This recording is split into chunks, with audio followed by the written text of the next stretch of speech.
हरे कृष्णा। आप सभी का दिन शुभ और मंगलमय हो। आप सभी पर भगवान विष्णु की कृपा सदा सर्वदा बनी रहे। आज की वीडियो में आप सुनेंगे विशाख मास महात्म्य के अध्याय 12 की कथा।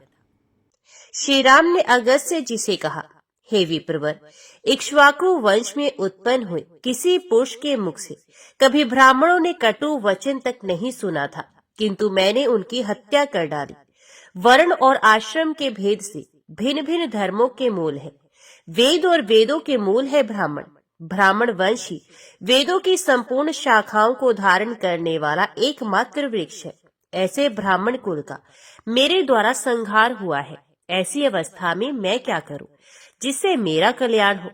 अगस्त्य जी ने कहा, राजन, आप अंतर्यामी आत्मा एवं प्रकृति से परे साक्षात परमेश्वर हैं। आप ही इस जगत के कर्ता, पालक और संहारक हैं। साक्षात गुणातीत परमात्मा होते हुए भी आपने स्वेच्छा से सगुण स्वरूप धारण किया है। शराबी, ब्रह्म हत्यारा, सोना चुराने वाला तथा महापापी, गुर स्त्री गामी, ये सभी आपके नाम का उच्चारण करने मात्र से तत्काल पवित्र हो जाते हैं। महामती, ये जनक किशोरी भगवती सीता महाविद्या है, जिनके स्मरण मात्र से मनुष्य मुक्त होकर सद्गति प्राप्त कर लेंगे। लोगों पर अनुग्रह करने वाले महावीर श्री राम, जो राजा अश्वमेध यज्ञ का अनुष्ठान करता है, वे सब पापों के पार हो जाता है। राजा मनु, सगर, मरुत और नहुष नंदन याति, ये आपके सभी पूर्वज यज्ञ करके परम पद को प्राप्त हुए हैं। महाराज, आप सर्वथा समर्थ हैं, आप ही यज्ञ कीजिए। परम सौभाग्यशाली श्री रघुनाथ जी ने महर्षि अगस्त्य जी की बात सुनकर यज्ञ करने का ही विचार किया और उसकी विधि पूछी। श्री राम बोले, महर्षि, अश्वमेध यज्ञ में कैसा अश्व होना चाहिए? उसके पूजन की विधि क्या है? किस प्रकार उसका अनुष्ठान किया जा सकता है तथा उसके लिए किन किन शत्रु को जीतने की आवश्यकता होती है? अगस्त्य जी ने कहा, रघुनंदन, जिसका रंग गंगा जल के समान उज्जवल तथा शरीर सुंदर हो, जिसका कान श्याम, मुंह लाल और पूंछ पीले रंग की हो तथा जो देखने में भी अच्छा जान पड़े, वे उत्तम लक्षणों से लक्षित अश्व ही अश्वमेध यज्ञ में ग्रहणीय बताया गया है। वैशाख मास की पूर्णिमा को अश्व की विधिवत पूजा करके एक ऐसा पत्र लिखे जिसमें अपने नाम और बल का उल्लेख हो। ये पत्र घोड़े के ललाट में बांधकर उसे स्वच्छंद विचरने के लिए छोड़ देना चाहिए तथा बहुत से रक्षकों को तैनात करके उसकी सब ओर से प्रयत्न पूर्वक रक्षा करनी चाहिए।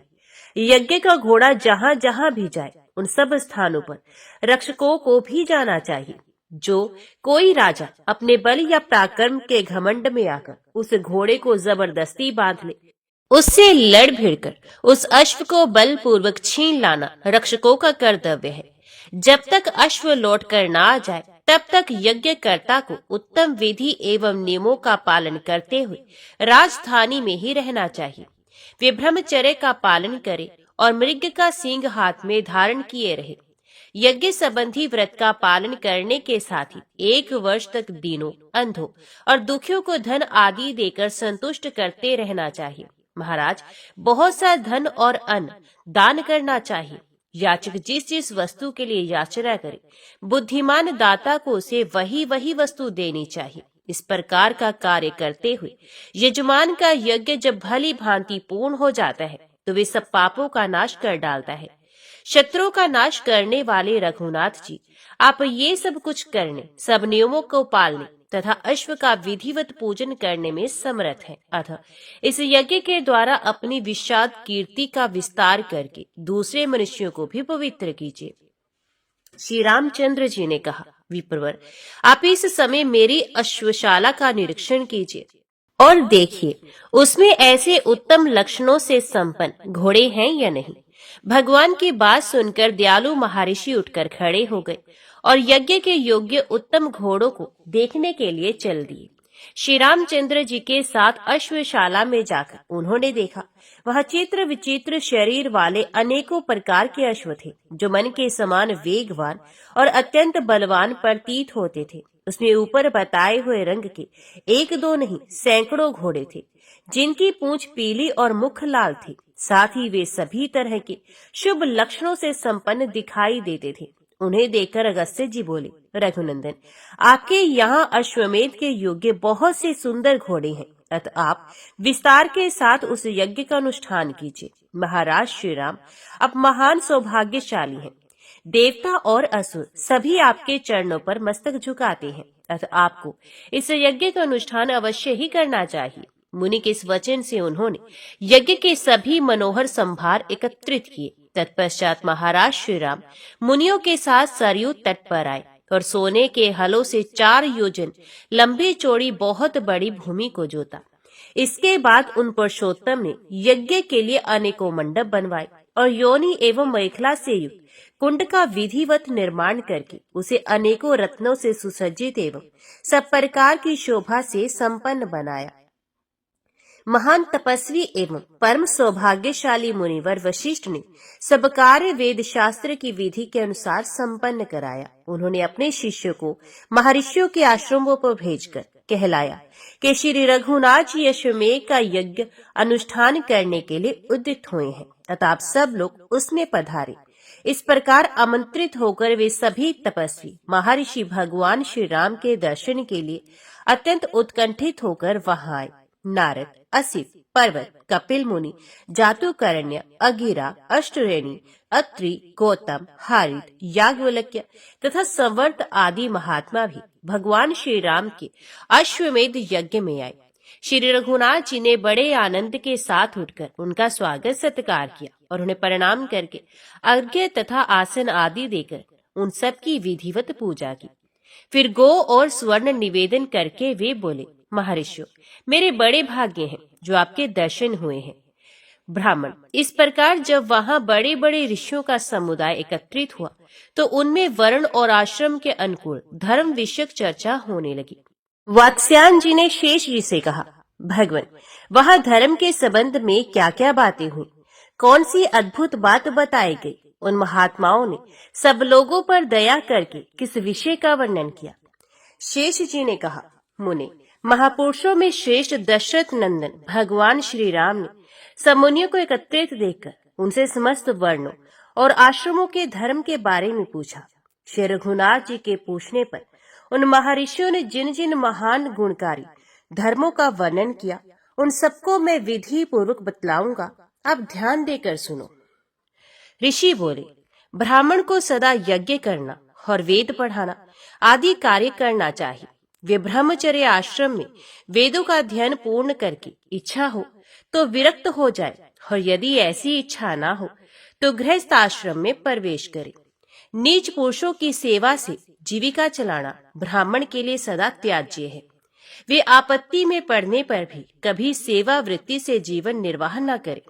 संतान प्राप्ति की इच्छा से ऋतुकाल में अपनी पत्नी के साथ समागम करना उचित माना गया है। दिन में स्त्री के साथ संपर्क करना पुरुषों की आयु को नष्ट करने वाला है। श्राद्ध का दिन और सभी पर्व स्त्री समागम के लिए निषिद्ध हैं, अतः बुद्धिमान पुरुषों को इनका त्याग करना चाहिए। जो मोहवश उक्त समय में भी स्त्री के साथ संपर्क करता है, ये उत्तम धर्म से भ्रष्ट हो जाता है। जो पुरुष केवल ऋतुकाल में स्त्री के साथ समागम करता है तथा अपनी ही पत्नी में अनुराग रखता है, पराई स्त्री की ओर कुदृष्टि नहीं डालता, उस उत्तम गृहस्थ को इस जगत में सदा ब्रह्मचारी ही समझना चाहिए। स्त्री के रजस्वला होने से लेकर 16 रात्रियां ऋतु कहलाती हैं। उनमें पहली 4 रातें निंदित हैं, तो उनमें स्त्री का स्पर्श नहीं करना चाहिए। शेष 12 रातों में जो सम संख्या वाली अर्थात 6ठी एवं 8वीं आदि रातें हैं, उनमें स्त्री समागम करने से पुत्र की उत्पत्ति होती है तथा विषम संख्या वाली अर्थात 5वीं, 7वीं आदि रात्रियां कन्या की उत्पत्ति कराने वाली हैं। जिस दिन चंद्रमा अपने लिए दूषित हो उस दिन को छोड़कर तथा मघा और मूल नक्षत्र का भी परित्याग करके विशेषत पुल्लिंग नाम वाले श्रवण आदि नक्षत्रों में शुद्ध भाव से पत्नी के साथ समागम करे। इससे चारों पुरुषार्थों के साधक शुद्ध एवं सदाचारी पुत्र का जन्म होता है। थोड़ी सी भी कीमत लेकर कन्या को बेचने वाला पुरुष पापी माना गया है। ब्राह्मण के लिए व्यापार, राजा की सेवा, वेद अध्ययन का त्याग, निंदित विवाह और नित्य कर्म का लोभ, ये दोष कुल को नीचे गिराने वाले हैं। गृहस्थाश्रम में रहने वाले पुरुष को अन्न, जल, दूध, मूल अथवा फल आदि के द्वारा अतिथि का सत्कार करना चाहिए। आया हुआ अतिथि सत्कार ना पाकर जिसके घर से निराश होकर जाता है, वे गृहस्थ जीवन भर के कमाए हुए पुण्य से क्षण भर में वंचित हो जाता है। गृहस्थ को उचित है कि वे बलि वैश्व देव कर्म के द्वारा देवताओं, पितरों तथा मनुष्यों को उनका भाग देकर शेष अन्न का भोजन करे। वही उसके लिए अमृत है। जो केवल अपना पेट भरने वाला है, जो अपने ही लिए भोजन बनाता और खाता है, वे पाप का ही भोजन करता है। तेल में षष्ठी और अष्टमी को तथा मास में सदा ही पाप का निवास है। चतुर्दशी को शौर कर्म तथा अमावस्या को स्त्री समागम का त्याग करना चाहिए। ब्रजस्वरा अवस्था में स्त्री के संपर्क से दूर रहे, पत्नी के साथ भोजन न करे, एक वस्त्र पहनकर तथा चटाई के आसन पर बैठकर भोजन करना निषिद्ध है। अपने में तेज की इच्छा रखने वाले श्रेष्ठ पुरुष को भोजन करती हुई स्त्री की ओर नहीं देखना चाहिए। मुंह से आगे को ना फूंके, नंगी स्त्री की ओर दृष्टि न डाले, बछड़े को दूध पिलाती हुई गो को ना छेड़े, दूसरे को इंद्रधनुष ना दिखाए, रात में दही खाना सर्वथा निषिद्ध है। आग में अपने पैर ना सेके, उसमें कोई अपवित्र वस्तु न डाले, किसी भी जीव की हिंसा तथा दोनों संध्याओं के समय भोजन न करे। रात्रि को खूब पेट भर के भोजन करना उचित नहीं है। पुरुष को नाचने, गाने और बजाने में आसक्ति नहीं रखनी चाहिए। कांसे के बर्तन में पैर धुलाना निषेध है। दूसरे के पहने हुए कपड़े और जूते ना धारण करे। फूटे अथवा दूसरे के जूठे किए हुए बर्तन में भोजन न करे। भीगे पैर न सोए।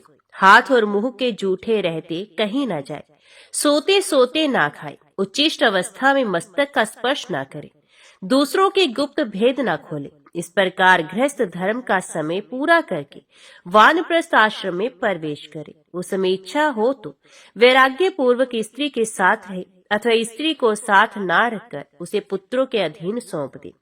वानप्रस्थ धर्म का पूर्ण पालन करने के पश्चात विरक्त हो जाए, संन्यास ले ले।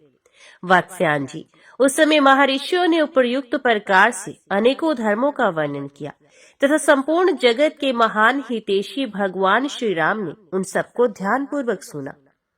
इस प्रकार भगवान श्री राम ऋषियों के मुख से कुछ काल तक धर्म की व्याख्या सुनते रहे।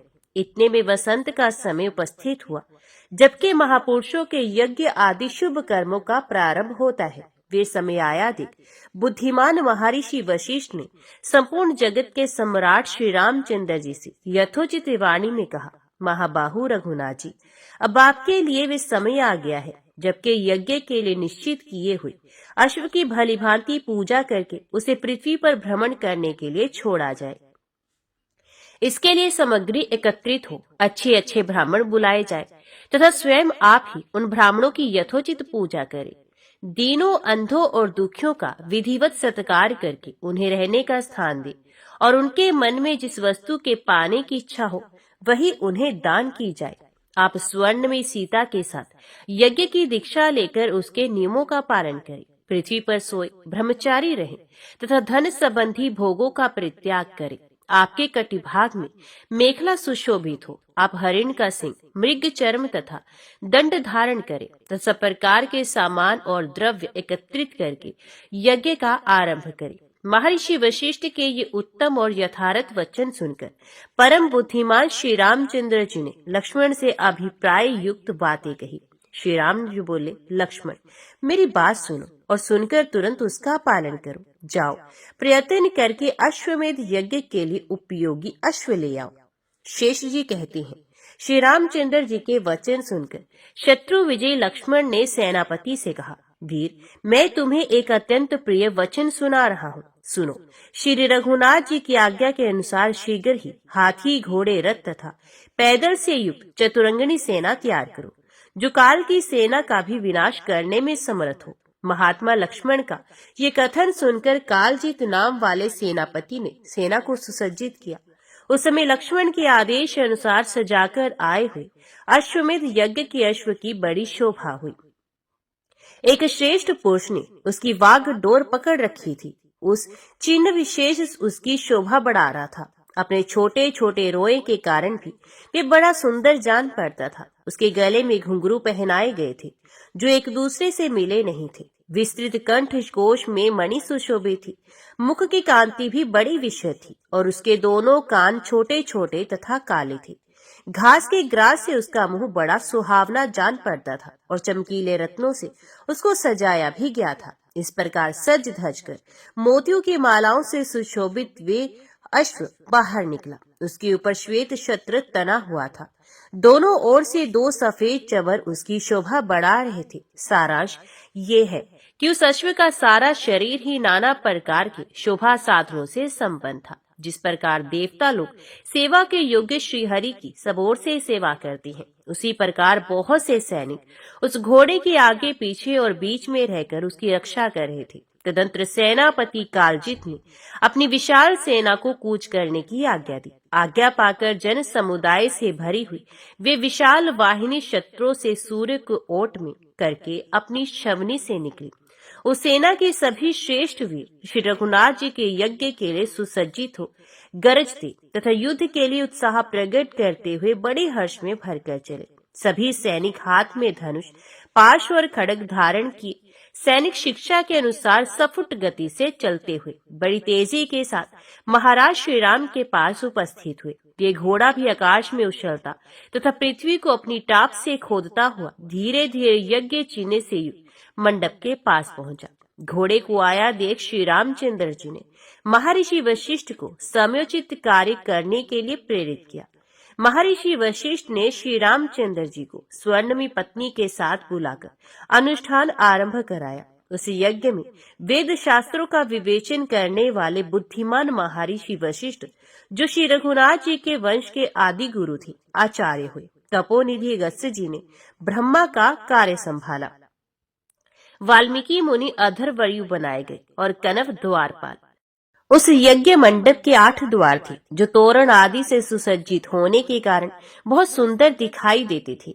उनमें से प्रत्येक द्वार पर 2-2 मंत्र वेता ब्राह्मण बिठाए गए थे। पूर्व द्वार पर मुनि श्रेष्ठ देवल और असित थे। दक्षिण द्वार पर तपस्या के भंडार महात्मा कश्यप और अत्रि विराजमान थी। पश्चिम द्वार पर श्रेष्ठ महर्षि जातुकर्ण्य और जाजली की उपस्थिति थी तथा उत्तर द्वार पर द्वित और एकत नाम के 2 तपस्वी मुनि विराज रहे थे। ब्राह्मण इस प्रकार द्वार की विधि पूर्ण करके महर्षि वशिष्ठ ने उस यज्ञ संबंधी श्रेष्ठ अश्व का विधिवत पूजन आरंभ किया। फिर सुंदर वस्त्र और आभूषणों से सुशोभित सुवासिनी स्त्रियों ने वहां आकर हल्दी, अक्षत और चंदन आदि के द्वारा उस पूजित अश्व का पुनः पूजन किया तथा अगरू का धूप देकर उसकी आरती उतारी। इस तरह पूजा करने के पश्चात महर्षि वशिष्ठ ने अश्व के उज्ज्वल ललाट पर, जो चंदन से चर्चित कुमकुम आदि गंधों से युक्त तथा सब प्रकार की शोभाओं से संपन्न था, एक चमचमाता हुआ पत्र बांध दिया जो तपाए हुए स्वर्ण का बना हुआ था। उस पत्र पर महर्षि ने दशरथ नंदन श्री रघुनाथ जी के बढ़े हुए बल और प्रताप का इस प्रकार उल्लेख किया। सूर्य वंश की पताका फहराने वाले महाराज दशरथ बहुत बड़े धनुर्धर हो गए हैं। वे धनुष की दीक्षा देने वाले गुरुओं के भी गुरु हैं। उन्हीं के पुत्र महाभाग श्री रामचंद्र जी इस समय रघुवंश के स्वामी हैं। वे सब सुरमाओं के शिरोमणि तथा बड़े बड़े वीरों के बल संबंधी अभिमान को चूर्ण करने वाले हैं। महाराज श्री रामचंद्र ब्राह्मणों की बताई हुई विधि के अनुसार अश्वमेध यज्ञ प्रारंभ कर रहे हैं। उन्होंने ही ये यज्ञ संबंधी अश्व, जो समस्त अश्वों में श्रेष्ठ तथा सभी वाहनों में प्रधान है, पृथ्वी पर भ्रमण करने के लिए छोड़ा है। श्री राम के ही भाई शत्रुघ्न, जिन्होंने लवणासुर का विनाश किया है, इस अश्व के रक्षक हैं। उनके साथ हाथी, घोड़े और पैदलों की विशाल सेना है। जिन राजाओं को अपने बल के घमंड में आकर ऐसा अभिमान होता हो कि हम लोग ही सबसे बढ़कर शूर, धनुर्धर तथा प्रचंड बलवान हैं, वे ही रत्न की मालाओं से विभूषित इस यज्ञ संबंधी अश्व को पकड़ने का साहस करें। वीर शत्रुघ्न उनके हाथ से इस अश्व को हठात छुड़ा लेंगे। इस प्रकार श्री रामचंद्र जी की भुजाओं के पराक्रम से शोभा पाने वाले उनके प्रखर प्रताप का परिचय देते हुए महामुनि वशिष्ठ जी ने और भी अनेकों बातें लिखी। इसके बाद अश्व को, जो शोभा का भंडार तथा वायु के समान बल और वेग से युक्त था, छोड़ दिया गया। उसकी भूलोक तथा पाताल में समान रूप से तीव्र गति थी। तदंतर शस्त्रधारियों में श्रेष्ठ श्री रामचंद्र जी ने शत्रुघ्न को आज्ञा दी, सुमित्रानंदन, ये अश्व अपनी इच्छा के अनुसार विचरने वाला है, तुम उसकी रक्षा के लिए पीछे पीछे जाओ। जो योद्धा संग्राम में तुम्हारा सामना करने के लिए आए, उन्हीं को तुम अपने पराक्रम से रोकना। इस विशाल भूमंडल में विचरते हुए अश्व की तुम अपने वीरोचित गुणों से रक्षा करना। जो सोए हो, गिर गए हो, जिनके वस्त्र खुल गए हो, अथवा जो अत्यंत भयभीत होकर चरणों में पड़े हो, उनको ना मारना। साथ ही जो अपने पराक्रम की झूठी प्रशंसा नहीं करते, उन पुण्यात्माओं पर भी हाथ ना उठाना। शत्रुघ्न, यदि तुम रथ पर रहो और तुम्हारे विपक्षी रथहीन हो जाए तो उन्हें ना मारना। यदि पुण्य चाहो तो शरणागत होकर कहे कि हम आप ही के हैं, उनका भी तुम्हें वध नहीं करना चाहिए। जो योद्धा उन्मत्त, मत वाले, सोए हुए, भागे हुए, भय से आतुर हुए तथा मैं आपका ही हूँ ऐसा कहने वाले मनुष्य को मारता है, वे नीच गति को प्राप्त होता है। कभी पराये धन और पराई स्त्री की ओर चित्त ना ले जाना, नीचों का संग ना करना, सभी अच्छे गुणों को अपनाए रखना, बड़े बूढ़ों के ऊपर पहले प्रहार ना करना, पूजनीय पुरुषों की पूजा का उल्लंघन ना हो, इसके लिए सचेष्ट रहना, और तथा कभी दया भाव का परित्याग ना करना। गो ब्राह्मण तथा धर्मपरायण वैष्णव को नमस्कार करना, इन्हें मस्तक झुकाकर मनुष्य जहाँ कहीं जाता है वहीं उसे सफलता प्राप्त होती है। महाबाहो, भगवान श्री विष्णु सबके ईश्वर, साक्षी तथा सर्वत्र व्यापक स्वरूप धारण करने वाले हैं।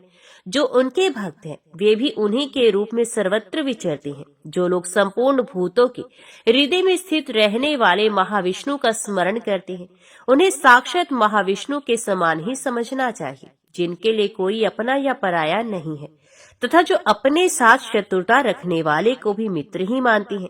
वे वैष्णव एक ही क्षण में पापी को पवित्र कर देते हैं, जिन्हें भागवत प्रिय है, तथा जो ब्राह्मणों से प्रेम करते हैं वे विकुंठ लोक से इस संसार को पवित्र करने के लिए यहाँ आए हैं। जिनके मुख में भगवान का नाम, हृदय में सनातन श्री विष्णु का ध्यान तथा उदर में उन्हीं का प्रसाद है, वे यदि जाति के चांडाल हो तो भी वैष्णवी हैं। जिन्हें वेद ही अत्यंत प्रिय हैं, संसार के सुख नहीं, तथा जो निरंतर अपने धर्म का पालन करते रहते हैं, उनसे भेंट होने पर तुम उनके सामने मस्तक झुकाना।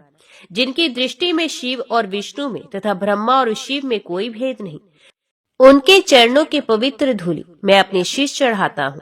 वे समस्त पापों का विनाश करने वाली हैं। गौरी, गंगा तथा महालक्ष्मी, इन तीनों में जो भेद नहीं समझते, उन सभी मनुष्यों को स्वर्गलोक से भूमि पर आए हुए देवता समझना चाहिए।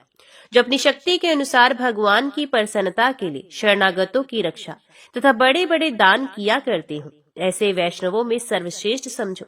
जिनका नाम महान पापों की राशि को तत्काल भस्म कर देता है, उन भगवान के युगल चरणों में जिसकी भक्ति है वही वैष्णव है। जिनकी इंद्रियां वश में है और मन भगवान के चिंतन में लगा है, उनका नमस्कार करके मनुष्य अपने जन्म से लेकर मृत्यु तक के संपूर्ण जीवन को पवित्र बना लेता है।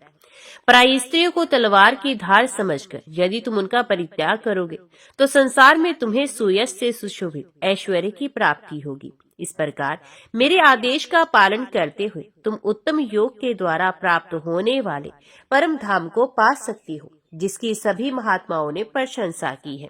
शत्रुघ्न को इस प्रकार आदेश देकर भगवान श्री राम ने अन्य योद्धाओं की ओर देखते हुए उन्हें मधुर वाणी में कहा, वीरो, मेरे भाई शत्रुघ्न घोड़े की रक्षा के लिए जा रहे हैं। तुम लोगों में से कौन वीर इनके आदेश का पालन करते हुए पीछे की ओर से इनकी रक्षा करने के लिए जाएगा?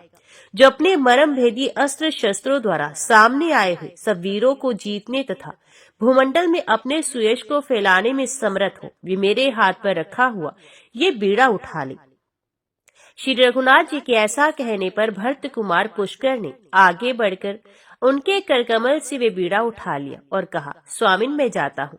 मैं ही कवच आदि के द्वारा सब ओर से सुरक्षित हो तलवार आदि शस्त्र तथा धनुष बाण धारण करके अपने चाचा शत्रुघ्न के पृष्ठभाग की रक्षा करूंगा। इस समय आपका प्रताप ही समूची पृथ्वी पर विजय प्राप्त करेगा। ये सब लोग तो केवल निमित्त मात्र हैं। यदि देवता असुर और मनुष्यों सहित सारी त्रिलोकी युद्ध के लिए उपस्थित हो जाए तो उसे भी मैं आपकी कृपा से रोकने में समर्थ हो सकता हूँ। ये सब बातें कहने की आवश्यकता नहीं है। मेरा पराक्रम देखकर प्रभु को स्वयं ही सब कुछ ज्ञात हो जाएगा। ऐसा कहते हुए भरत कुमार की बातें सुनकर भगवान श्री राम ने उनकी प्रशंसा की तथा साधु साधु कहकर उनके कथन का अनुमोदन किया। इसके बाद वानर वीरों में प्रधान हनुमान जी आदि सब लोगों से कहा, महावीर हनुमान, मेरी बात ध्यान देकर सुनो। मैंने तुम्हारे ही प्रसाद से ये अकंटक राज्य पाया है। हम लोगों ने मनुष्य होकर भी जो समुद्र को पार किया तथा सीता के साथ जो मेरा मिलाप हुआ, ये सब कुछ मैं तुम्हारे ही बल का प्रभाव समझता हूँ। मेरी आज्ञा से तुम भी सेना के रक्षक होकर जाओ।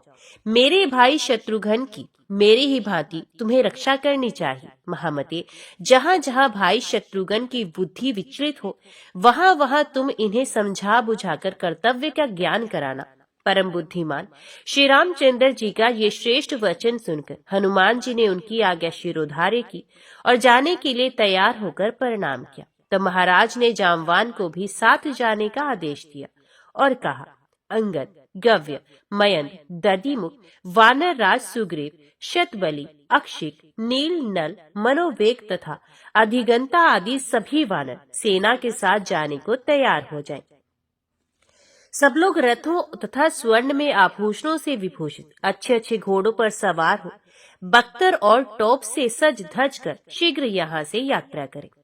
तत्पश्चात बल और पराक्रम से शोभा पाने वाले श्री रामचंद्र जी ने अपने उत्तम मंत्री सुमंत्र को बुलाकर कहा, मंत्रीवर, बताओ इस कार्य में और किन किन लोगों को नियुक्त करना चाहिए? कौन कौन मनुष्य अश्व की रक्षा करने में समर्थ है? उनका प्रश्न सुनकर सुमंत्र बोले, श्री रघुनाथ जी, सुनिए, आपके यहाँ संपूर्ण शस्त्र और अस्त्र के ज्ञान में निपुण महान विद्वान, धनुर्धर तथा अच्छी प्रकार बाणों का संधान करने वाले अनेकों वीर उपस्थित हैं। उनके नाम ये हैं, प्रतापगृह, नीलरत्न, लक्ष्मी निधि, रिपुताप, उग्राश्व और शत्रविद। ये सभी बड़े चढ़े राजा चतुरंगिणी सेना के साथ कवच आदि से सुसज्जित होकर जाए और आपके घोड़ों की रक्षा करते हुए शत्रुघ्न जी के आज्ञा शिरोधार्य करें। मंत्री की यह बात सुनकर श्री रामचंद्र जी को बड़ा हर्ष हुआ और उन्होंने उनके बताए हुए सभी योद्धाओं को जाने के लिए आदेश दिया। श्री रघुनाथ जी की आज्ञा पाकर उन्हें बड़ी प्रसन्नता हुई, क्योंकि वे बहुत दिनों से युद्ध की इच्छा रखते थे और रण में उन्मत्त होकर लड़ने वाले थे। श्री सीतापति की प्रेरणा से वे सभी राजा कवच आदि से सुसज्जित हो अस्त्र शस्त्र लेकर शत्रुघ्न के निवास स्थान पर गए। तदंतर ऋषि की आज्ञा पाकर श्री रामचंद्र जी ने आचार्य आदि सभी ऋत्विज महर्षियों को शास्त्रोक्त उत्तम दक्षिणाएं देकर उनका विधिवत पूजन किया। उस समय श्री रघुनाथ जी के यज्ञ में सबोर यही बात सुनाई देती थी, देते जाओ, खूब धन लुटाओ, किसी से नहीं मत करो, साथ ही समस्त भोग सामग्रियों से युक्त अन्न का दान करो। इस प्रकार वे यज्ञ चल रहा था। उसमें दक्षिणा पाए हुए श्रेष्ठ ब्राह्मणों की भरमार थी। वहाँ सभी तरह के शुभ कर्मों का अनुष्ठान हो रहा था। इधर श्री रामचंद्र जी के छोटे भाई शत्रुघ्न अपनी माता के पास जा उन्हें प्रणाम करके बोले, कल्याणमयी माँ, मैं घोड़े की रक्षा के लिए जा रहा हूँ, मुझे आज्ञा दीजिए। तुम्हारी कृपा से शत्रु को जीतकर विजय की शोभा से संपन्न हो अन्य महाराजाओं तथा घोड़े को साथ लेकर ही लौटूंगा।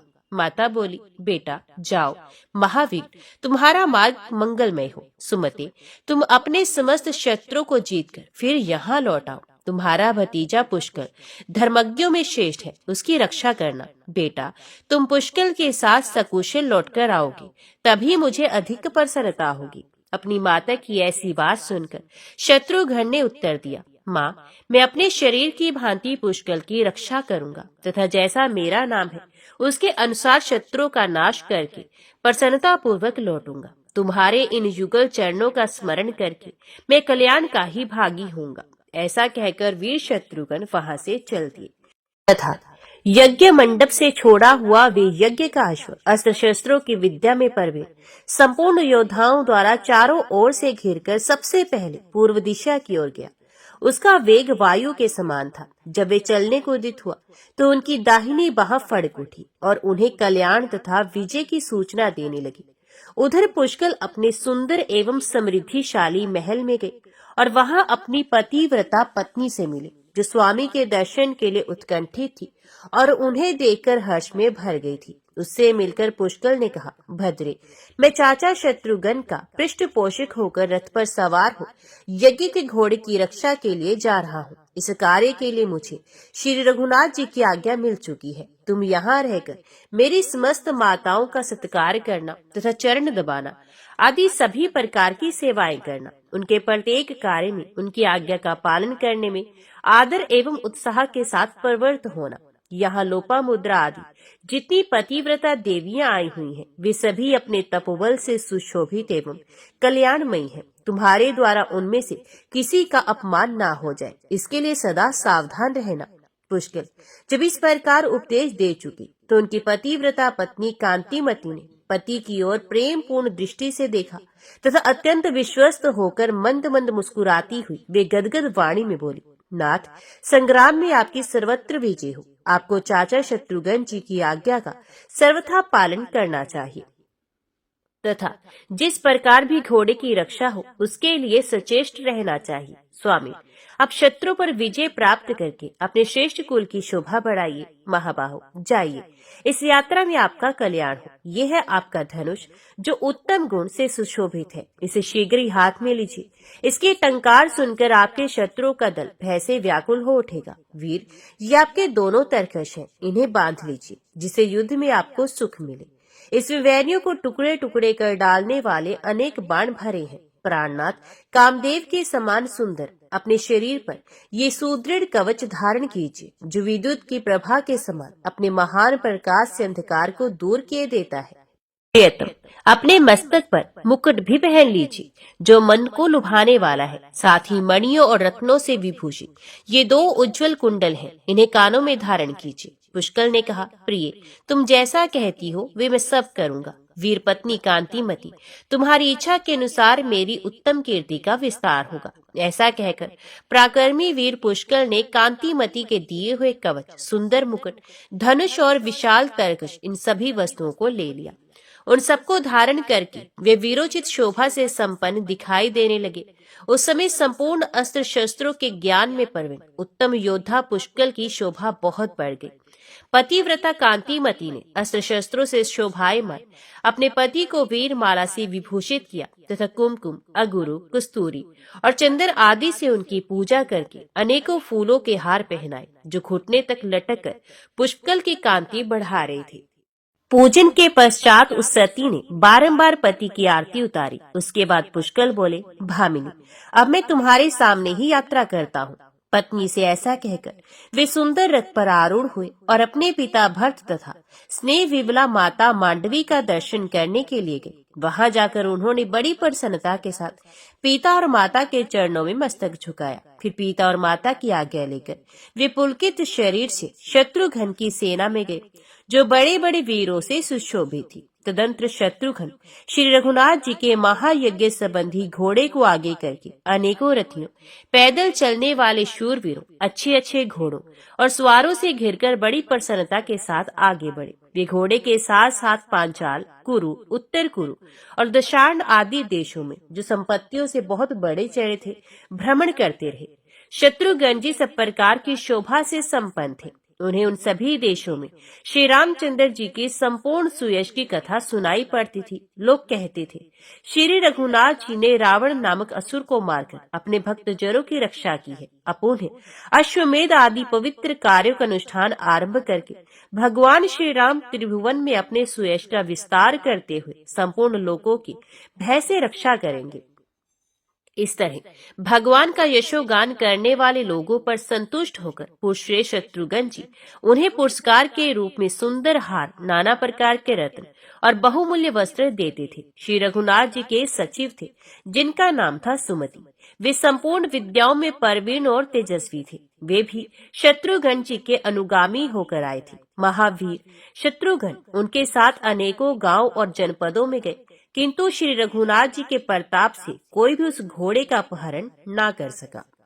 भिन्न भिन्न देशों के जो बहुत से राजे महाराजे थे, वे यद्यपि महान बल से विभूषित तथा चतुरंगिणी सेना से संपन्न थे, तथापि मोती और मणियों सहित बहुत सी संपत्ति साथ में घोड़े की रक्षा में आए हुए शत्रुघ्न जी के चरणों में गिर जाते और बारंबार कहने लगते थे, रघुनंदन, ये राज्य तथा पुत्र, पशु और बांधवों सहित सारा धन भगवान श्री राम का ही है, हमारा इसमें कुछ भी नहीं है। उनकी ऐसी बातें सुनकर विपक्षी वीरों का हनन करने वाले शत्रुघ्न जी वहां अपनी आज्ञा घोषित कर देते और उन्हें साथ ले आगे के मार्ग पर बढ़ जाते थे।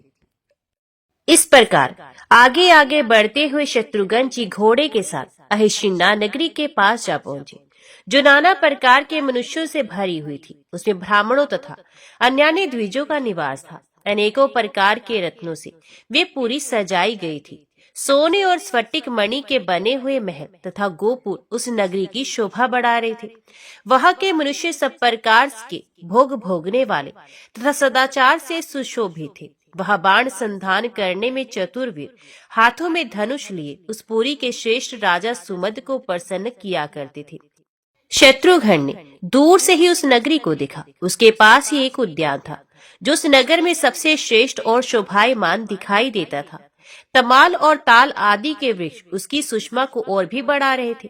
यज्ञ का घोड़ा उस उपवन के बीच में घुस गया तथा उसके पीछे पीछे वीर शत्रुघ्न भी, जिनके चरण कमलों की सेवा में अनेकों धनुर्धर क्षत्रिय मौजूद थे, उसमें जा पहुंचे। वहां जाने पर उन्हें एक देव मंदिर दिखाई दिया, जिसकी रचना अद्भुत थी।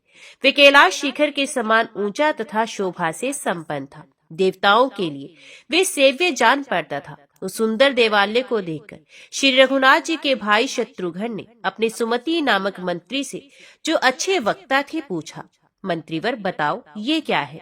किस देवता का मंदिर है? किस देवता का यहाँ पूजन होता है तथा वे देवता किस हेतु से यहाँ विराजमान है? मंत्री सब बातों के जानकार थे। उन्होंने शत्रुघ्न का प्रश्न सुनकर कहा, वीरवर, एकाग्रचित होकर सुनो, मैं सब बातों का यथावत वर्णन करता हूँ। इसे तुम कामाक्षा देवी का उत्तम स्थान समझो। ये जगत को एकमात्र कल्याण प्रदान करने वाला है। पूर्व काल में अहिष्त्रा नगरी के स्वामी राजा सुमद की प्रार्थना से भगवती कामाक्षा यहाँ विराजमान हुई, जो भक्तों का दुख दूर करती हुई उनकी समस्त कामनाओं को पूर्ण करती है। वीर शिरोमणि शत्रुघ्न, तुम इन्हें प्रणाम करो। मंत्री के वचन सुनकर शत्रुओं को ताप देने वाले नरश्रेष्ठ शत्रुघ्न ने भगवती कामाक्षा को प्रणाम किया और उनके प्रकट होने के संबंध की सब बातें पूछी। मंत्रीवर, अहिशित्रा के स्वामी राजा सुमद कौन है? उन्होंने कौन सी तपस्या की है, जिसके प्रभाव से ये संपूर्ण लोगों की जननी कामाक्षा देवी संतुष्ट होकर यहाँ विराज रही है?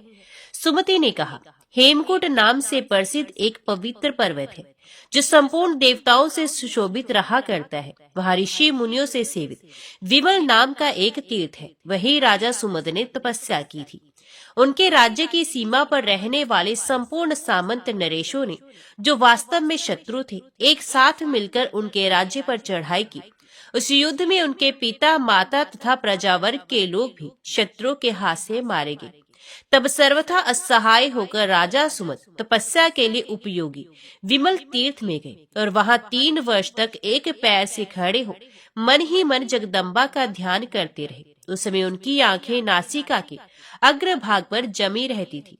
इसके बाद 3 वर्षों तक उन्होंने सूखे पत्ते चबाकर अत्यंत उग्र तपस्या की, जिसका अनुष्ठान दूसरे के लिए अत्यंत कठिन था। तत्पश्चात पुनः 3 वर्षों तक उन्होंने और भी कठोर नियम धारण किए। जाड़े के दिनों में वे पानी में डूबे रहते, गर्मी पंचअग्नि का सेवन करते तथा वर्षा काल में बादलों की ओर मुंह किए मैदान में खड़े रहते थे। तदंतर पुनः 3 वर्षों तक वे धीर राजा अपने हृदयवर्ती प्राण वायु को रोककर केवल भवानी के ध्यान में संलग्न रहे। उस समय उन्हें जगदम्बा के सिवा दूसरा कुछ दिखाई नहीं देता था। इस प्रकार जब 12वां वर्ष व्यतीत हो गया, तो उनकी भारी तपस्या देखकर इंद्र ने मन ही मन उस पर विचार किया और भय के कारण वे उनसे डाह करने लगे। उन्होंने अप्सराओं के साथ कामदेव को, जो ब्रह्मा और इंद्र को भी परास्त करने के लिए उदित रहता था, परिवार सहित बुलाकर इस प्रकार आज्ञा दी, सखे कामदेव, तुम सबका मन मोहने वाले हो, जाओ मेरा एक प्रिय कार्य करो। जैसे भी हो सके राजा सुमद की तपस्या में विघ्न डालो। कामदेव ने कहा, देवराज, मुझ सेवक के रहते हुए आप चिंता न कीजिए। आर्य, मैं अभी समुद्र के पास जाता हूँ, आप देवताओं की रक्षा कीजिए। ऐसा कहकर कामदेव अपने सखा वसंत तथा अप्सराओं के समूहों को साथ लेकर हेमकुंड पर्वत पर गया। वसंत ने जाते ही वहां के सारे वृक्षों को फल और फूलों से सुशोभित कर दिया। उनकी डालियों पर कोयल कूकने तथा भ्रमर गुंजार करने लगे। दक्षिण दिशा की ओर से ठंडी ठंडी हवा चलने लगी, जिसमें कूतमाला नदी के तीर पर खिले हुए लवंग कुसुमों की सुगंध आ रही थी। इस प्रकार जब समूचे वन में वसंत की शोभा छा गई तो अप्सराओं में श्रेष्ठ रंभा अपनी सखियों से घिरकर सुमति के पास गई। रंभा का स्वर किन्नरों के समान मनोहर था। वह मृदंग और पनव आदि नाना प्रकार के बाजे बजाने में भी निपुण थी। राजा के समीप पहुंचकर उसने गाना आरंभ कर दिया। महाराज सुमुद ने जब ये मधुर गान सुना, वसंत की मनोहारिणी छटा देखी तथा मन को लुभाने वाले कोयल की मीठी तान सुनी तो चारों ओर दृष्टि दौड़ाई। फिर सारा रहस्य उनकी समझ में आ गया। राजा को ध्यान से जगा देख फूलों का धनुष धारण करने वाले कामदेव ने बड़ी फुर्ती दिखाई। उसने उनके पीछे की ओर खड़ा होकर तत्काल अपना धनुष चढ़ा लिया। इतने में ही एक अप्सरा अपने नेत्र पल्लवों को नचाती हुई राजा के दोनों चरण दबाने लगी। दूसरी सामने खड़ी होकर कटाक्षपात करने लगी तथा तीसरी शरीर की श्रृंगार जनित चेष्टाएं प्रदर्शित करने लगी। इस प्रकार अप्सराओं से घिरकर जितेंद्रियों के शिरोमणि बुद्धिमान राजा सुमद जो चिंता करने लगे, ये सुंदरी अप्सराएं मेरी तपस्या में विघ्न डालने के लिए यहाँ आई हैं। इन्हें इंद्र ने भेजा है। ये सब की सब उनकी आज्ञा के अनुसार ही कार्य करेंगे। इस प्रकार चिंता से आकुल होकर धीर चित्त मेधावी तथा वीर राजा सुमद ने अपने हृदय में अच्छी तरह विचार किया। इसके बाद वे देवांगनाओं से बोले, देवियों, आप लोग मेरे हृदय मंदिर में विराजमान जगदम्बा की स्वरूप है। आप लोगों ने जिस स्वर्गीय सुख की चर्चा की है वे अत्यंत तुच्छ और अनिश्चित है। मैं भक्ति भाव से जिनकी आराधना में लगा हूँ वे मेरी स्वामिनी जगदम्बा मुझे उत्तम वरदान देंगी, जिनकी कृपा से सत्यलोक को पाकर ब्रह्मा जी महान बने हैं। वे ही मुझे सब कुछ देंगी, क्योंकि वे भक्तों का दुख दूर करने वाली हैं। भगवती की कृपा के सामने नंदन वन अथवा स्वर्ण मंडित मेरु गिरी क्या है, और वे सुधा भी किस गिनती में है, जो थोड़े से पुण्य के द्वारा प्राप्त होने वाली और दानवों को दुख देने वाली है। राजा का ये वचन सुनकर कामदेव ने उन पर अनेकों बाणों का प्रहार किया, किंतु वे उनकी कुछ भी हानि न कर सका। वे सुंदरी अप्सराएं अपनी कुटिल कटाक्ष, नुपुरों की झनकार, आलिंगन तथा चितवन आदि के द्वारा उनके मन को मोह में न डाल सकी। अंत में निराश होकर जैसे आई थी वैसे ही लौट गई और इंद्र से बोले, राजा, सुमद की बुद्धि स्थिर है, उन पर हमारा जादू नहीं चल सकता। अपने प्रयत्न के व्यर्थ होने की बात सुनकर इंद्र डर गए। इधर जगदम्बा ने महाराज सुमद को जितेंद्रिय तथा अपने चरण कमलों के ध्यान में दृढ़ता पूर्वक स्थित देख उन्हें प्रत्यक्ष दर्शन दिया। उनकी कांति करोड़ों सूर्य की समान थी। वे अपनी चार भुजाओं में धनुष, बाण, अंकुश और पाश धारण किए हुई थी।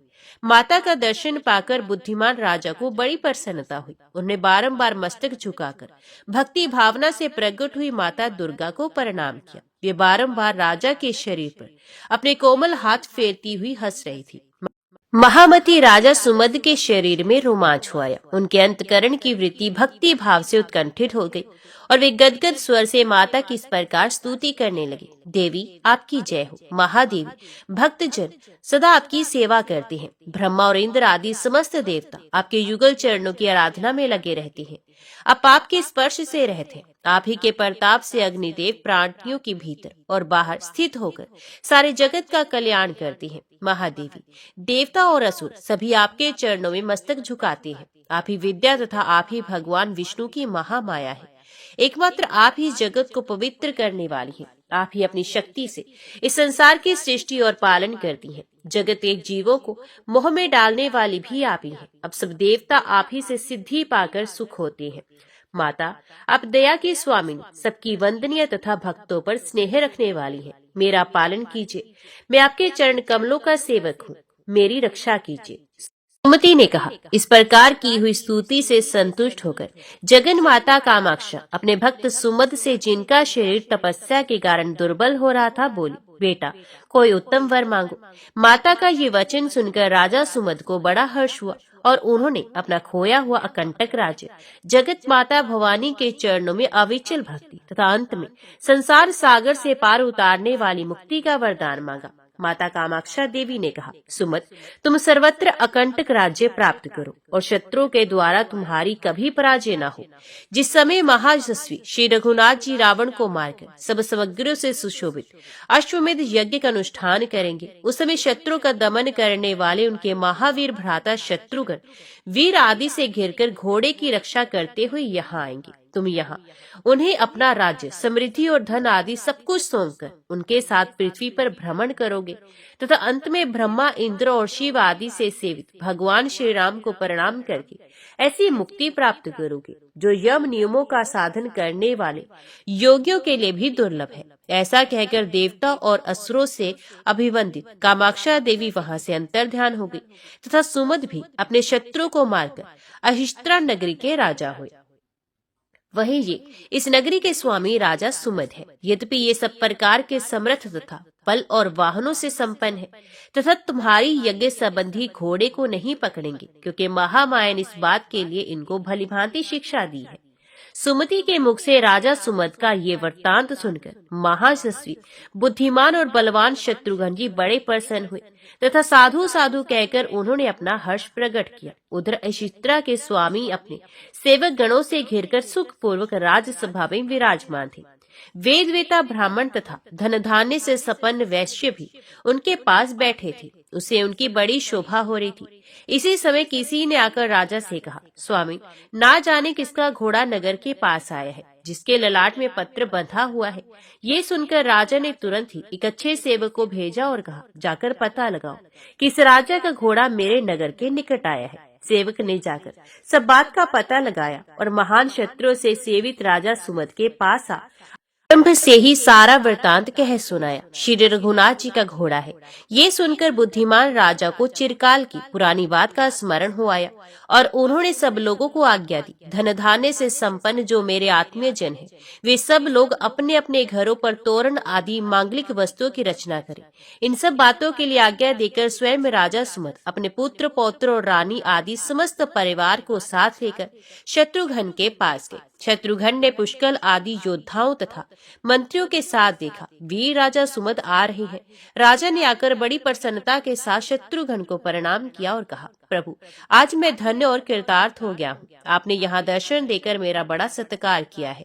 मैं चिरकाल से इस अश्व के आगमन की प्रतीक्षा कर रहा था। माता कामाक्षा देवी ने पूर्व काल में जिस बात के लिए मुझसे कहा था, ब्याज और इस समय पूरी हुई है। श्री राम के छोटे भाई महाराज शत्रुघ्न जी, अब चलकर मेरी नगरी को देखिए, यहाँ के मनुष्यों को कृतार्थ कीजिए तथा मेरे समस्त कुल को पवित्र बनाइए। ऐसा कहकर राजा ने चंद्रमा के समान कांति वाले श्वेत गजराज पर शत्रुघ्न और महावीर पुष्पल को चढ़ाया तथा पीछे स्वयं भी सवार हुए। फिर महाराज सुमद की आज्ञा से भेरी और पनव आदि बाजे बजने लगे, वीणा आदि की मधुर ध्वनि होने लगी तथा इन समस्त वाद्यों की तुमुल ध्वनि चारों ओर व्याप्त हो गई। धीरे धीरे नगर में आकर सब लोगों ने शत्रुघ्न जी का अभिनंदन किया, उनकी वृद्धि के लिए शुभकामना प्रकट की तथा वीरों से सुशोभित हो अपने अश्व रत्न को साथ लिए राज मंदिर में उतरे। उस समय सारा राजभवन तोरण आदि से सजाया गया था तथा स्वयं राजा सुमद शत्रुघ्न जी को आगे करके चल रहे थे। महल में पहुंचकर उन्होंने प्रसन्नता पूर्वक अर्घ आदि के द्वारा शत्रुघ्न जी का पूजन किया और अपना सब कुछ भगवान श्री राम की सेवा में अर्पण कर दिया। ओम नमो भगवते वासुदेवाय नमः। जय श्री राधे कृष्णा। आज की वीडियो में इतना ही। उम्मीद करती हूँ वीडियो आपको पसंद आई होगी। वीडियो पसंद आई हो तो वीडियो को लाइक और चैनल को सब्सक्राइब जरूर कीजिएगा। जय श्री हरि लिखकर कमेंट बॉक्स में अपनी हाजिर और अपने सुझाव देना ना भूलेगा। तो मिलते हैं अगली कथा अगली वीडियो के साथ। तब तक के लिए देखते व सुनते रहिए। जय मां कंजर, जय माता दी।